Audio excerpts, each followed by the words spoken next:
Hey guys, today we're here to talk about the reason why most people don't do what they know they should do, even though they want to.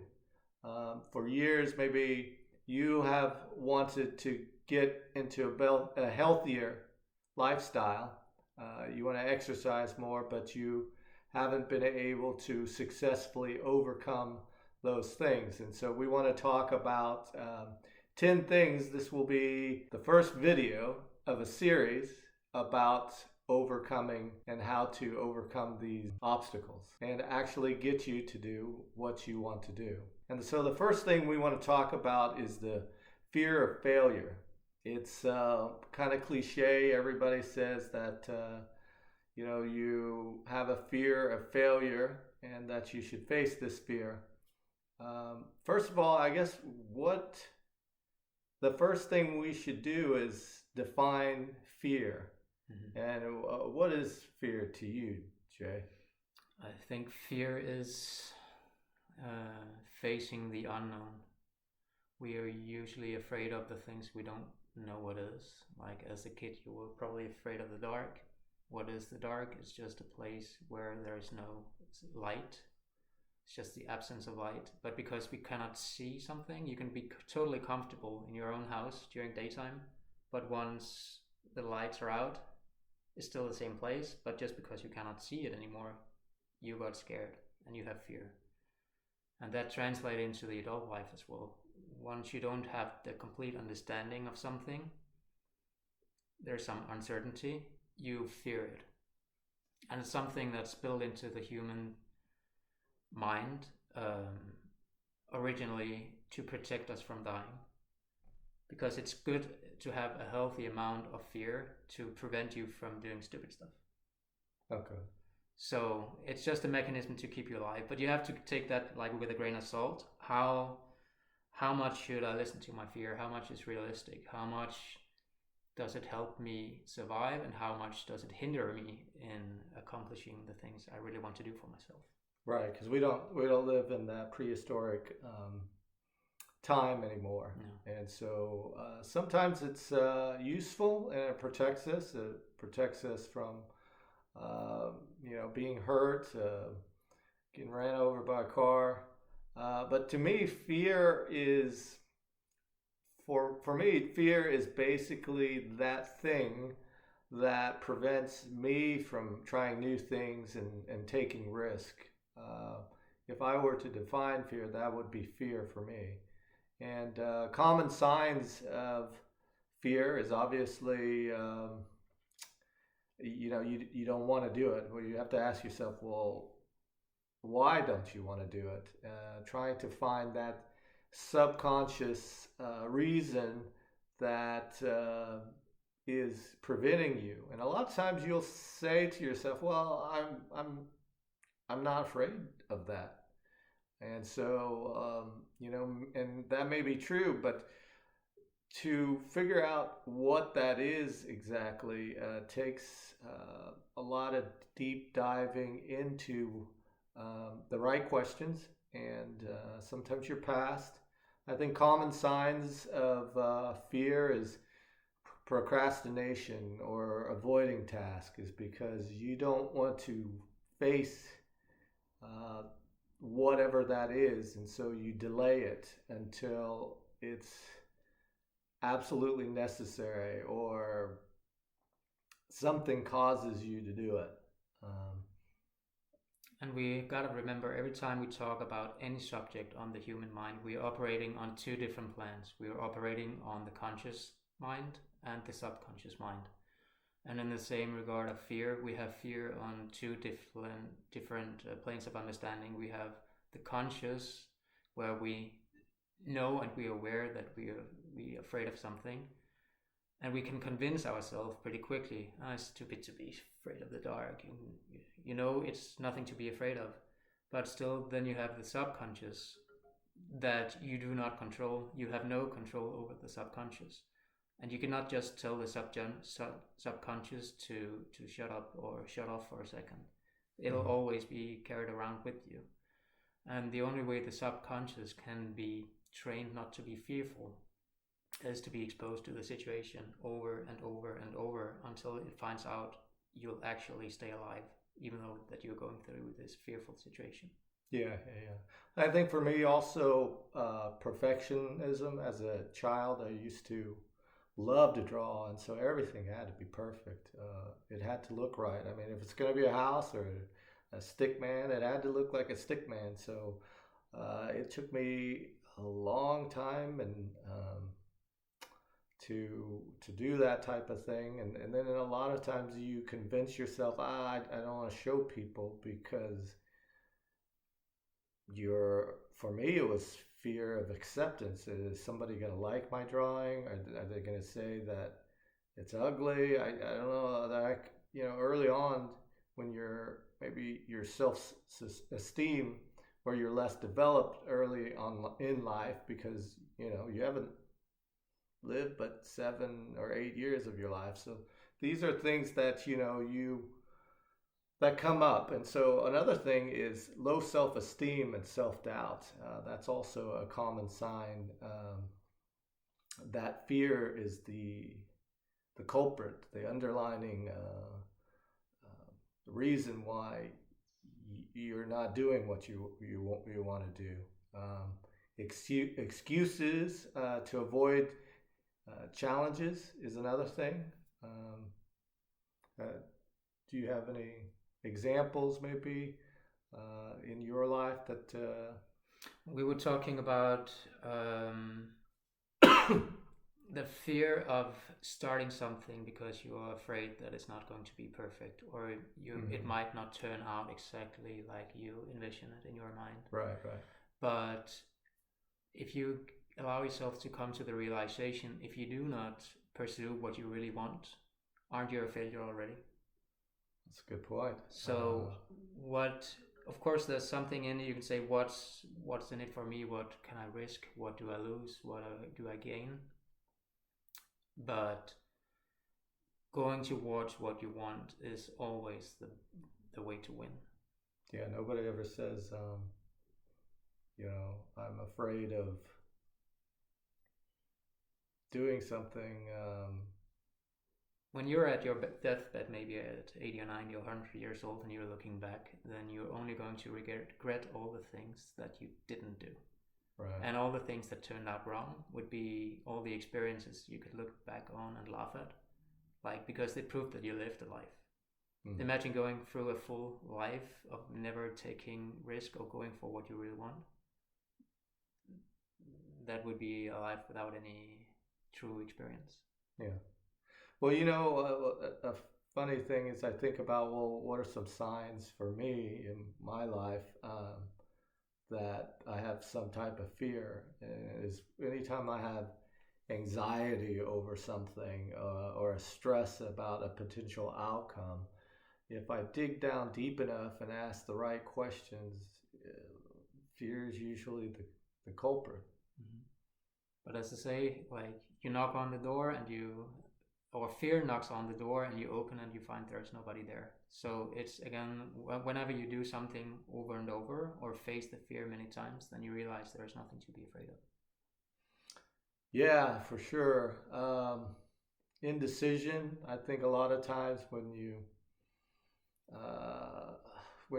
can't decide, fear can make it hard to make decisions because you're worried about making the wrong choice, and so there's that psychological impact of fear on decision making.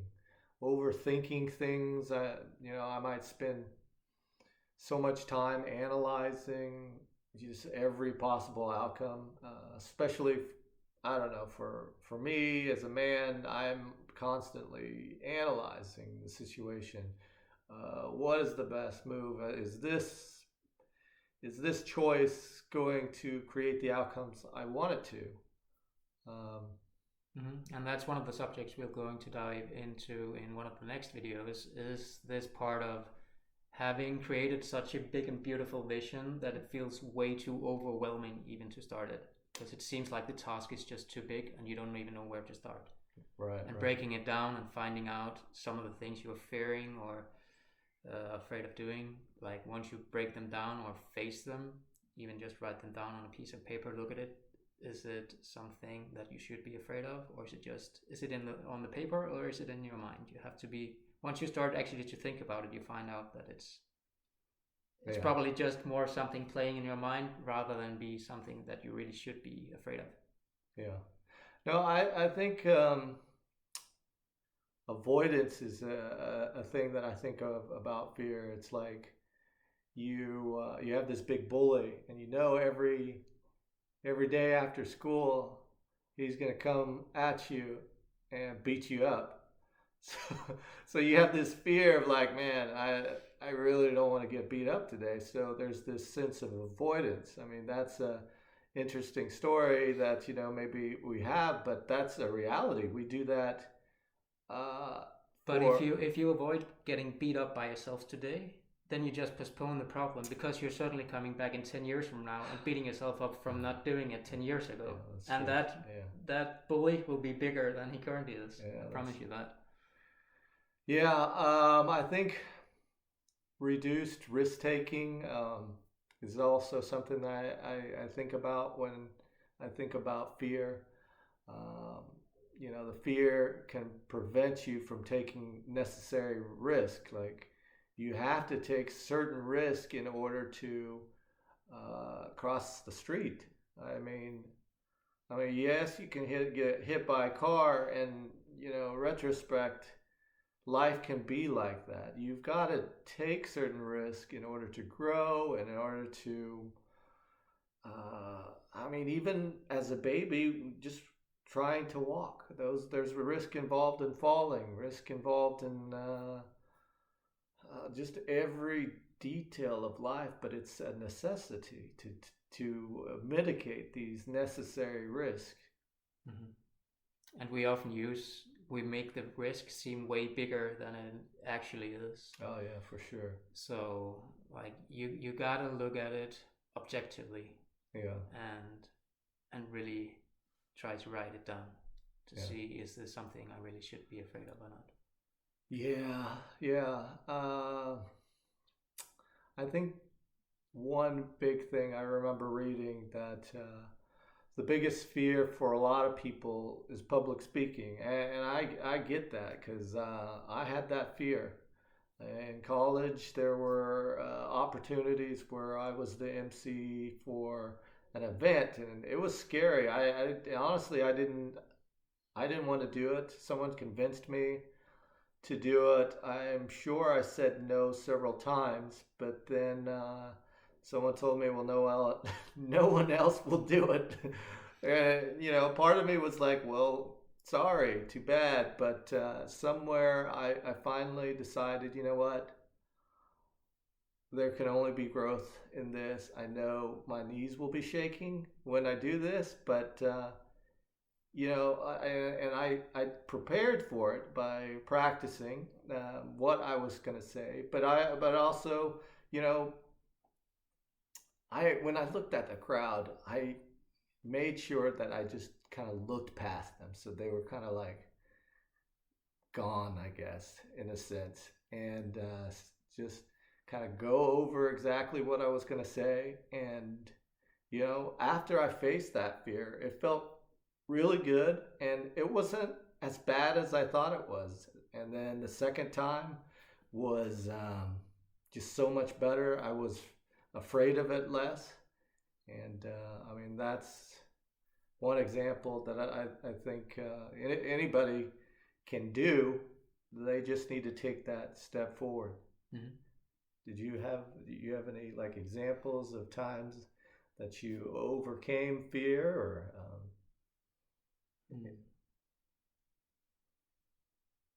job application? I know that's sometimes people interviewing.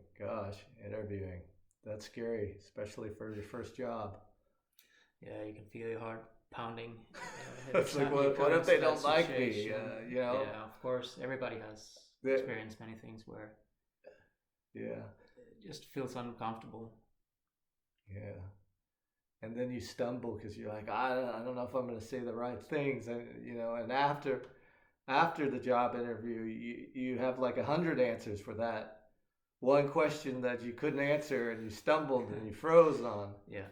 Uh, I think starting a business, there's a lot of fear in starting a business. Sports, gosh, it's like when you're young and even in the gym class when you have sports, it's like, oh, don't pick me last, don't pick me.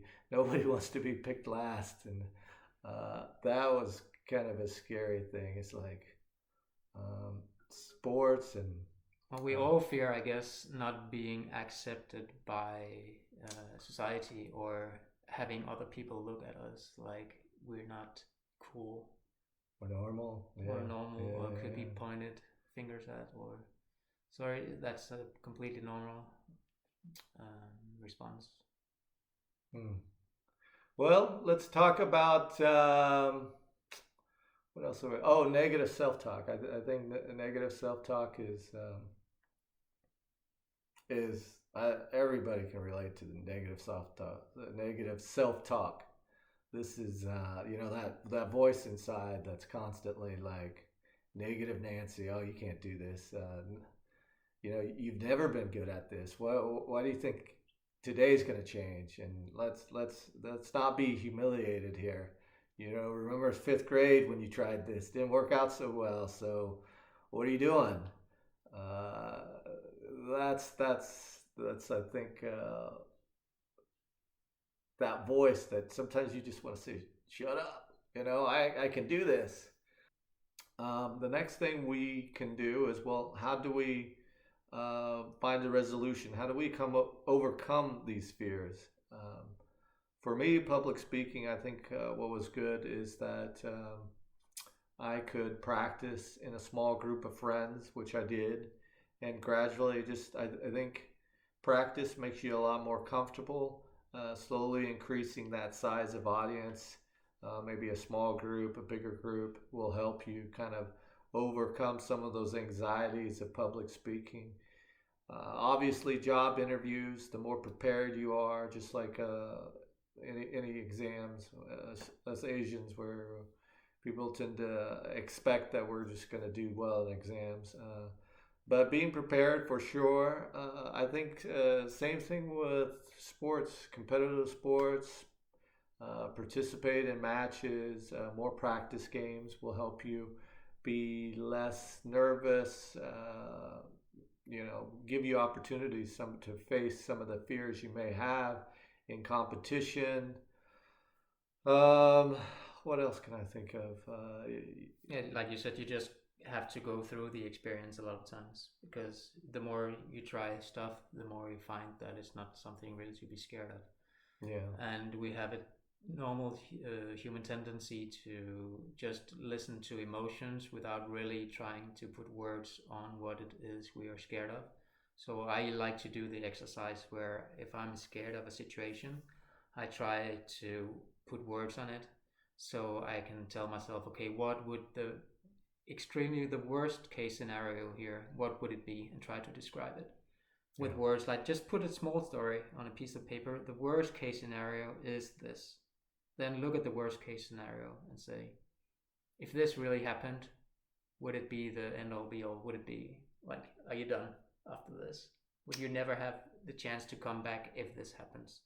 And more often than not, we'll find that the worst case scenario isn't really that bad at all. It's something that you could actually still say, okay, if this happens, everybody would still have forgotten it like a month from now. Right. It's okay. You could still crack on. So just realizing that what you think might be scary wouldn't be so scary if you actually gave it some serious thought. Right. I think some other things that might help is journaling. Just in a gratitude. I think people call it gratitude journaling. Writing things down that you're grateful for. That way, it shifts the focus from fear to positivity. Another thing that I do also is focusing instead of the fear on focusing on positive impact that you're going to do that may affect a larger amount of people, like how much positive influence can this message be, or reaching so many more people. I could be afraid to share this information, but you know, focusing more on that positive impact that you'll have, instead of your particular fear of failure. Because ultimately, if you think it from that type of perspective, where you're just a small, your mistakes are so small from the total impact that you can have on society, or your particular culture. Like, for example, with my public speaking, that was a cultural event, and so we were sharing the cultural dances. We were sharing all these cultural things in this event that we were showcasing for 300 or 400 people. And so I focused more on the impact of, bridging the gap of, cultural misunderstandings, and just education for the general public. Because sometimes the general public for us at the university may not have that understanding of how things are in an Asian culture. So that's what I focused on, is that positive affirmation is something that is very useful. Encouraging yourself, and instead of you have that negative self-talk about, oh, you can't do this, you can't do that, but do the reverse. Talk yourself up. You this was the win. This is what I'm good at. This is what I'm getting better at. This is all these things, and build that up, instead of like that inner voice that's always like, when you were 8, well, you screwed up on that spelling bee, and you can't, you didn't spell that word right. But just. And if you want a shortcut on how to overcome fear even quicker, if you have the opportunity to seek out somebody who's doing what you're afraid of, and try to make an arrangement. Can I be with you? Can I try to shadow you and be around you? And you pretty quickly come to the realization, if this other person can do it without being afraid, probably I would be able to do that as well. Not the first time, not the third time, but over time, just by seeing somebody else doing the exact thing that you want to do. Yeah, that's true. The other thing is overcoming fear. We're definitely not saying that it's an easy thing to do.